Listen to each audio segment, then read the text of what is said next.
গতদিনে যে আলোচনাটা হয়েছিল যে আজকে সে আলোচনা উঠে এসেছিল আজকে অর্থাৎ আগামীকাল ওনারা বলেছিল অর্থাৎ আজকে এটা ফাইনালাইজড হয়ে যাওয়ার কথা, কিন্তু আমাদের যে আইএসএফ এর যে কোর্ট সিটগুলো আছে আজকে এখনো পর্যন্ত ফাইনালাইজড হয়নি।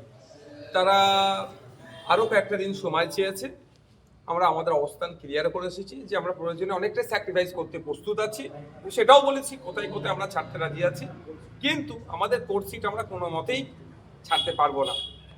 দু একটা দিন টাইম চেয়েছে, বৃহত্তর স্বার্থের কথা মাথায় রেখে আমরা আরও কয়েকটা দিন অপেক্ষা করছি।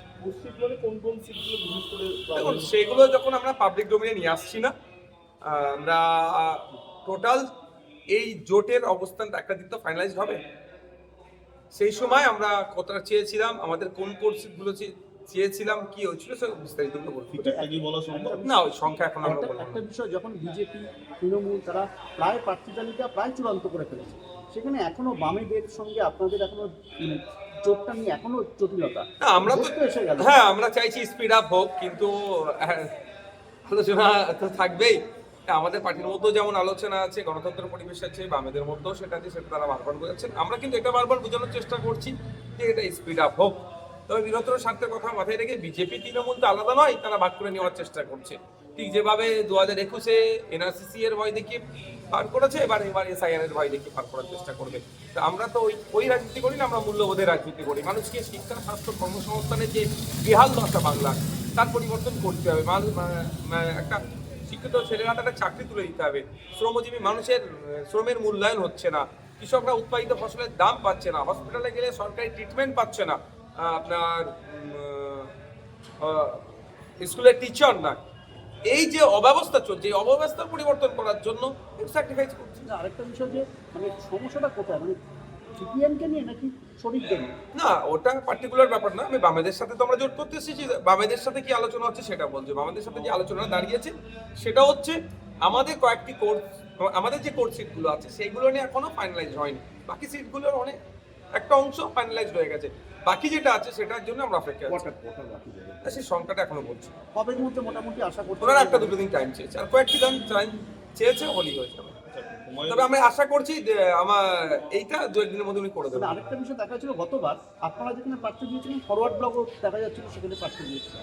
এরকম কি না, ওইগুলো তো হবেই না, এবারে হওয়ার কোনো প্রশ্ন আসছে না।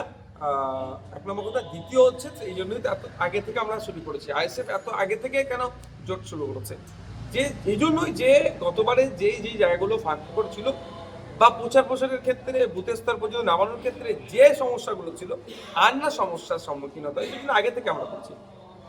হুমায়ুন কবির বারবার বলছে যে তারা একবার এখানে আলিমুদ্দিনের সঙ্গে তারা আলোচনা করছে, কথা বলছে। অন্যদিকে আপনাদের কথাও বলছে যে আপনারা যদি চান তাদের সঙ্গে হাত মেলাতে পারেন।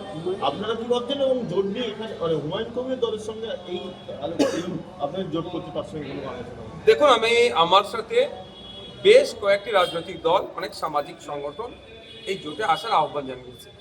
যারাই আমাকে জোটে আসার আহ্বান জানিয়েছে, আমি বামদের সাথে তাদের লিয়াজও করিয়ে দেওয়ার চেষ্টা করেছি, যে ওখান থেকে আলোচনা একটা জায়গায় তো একটা তো পাওয়ার হাউস হওয়া দরকার, বা একটা তো সেন্টার পয়েন্ট হওয়া দরকার।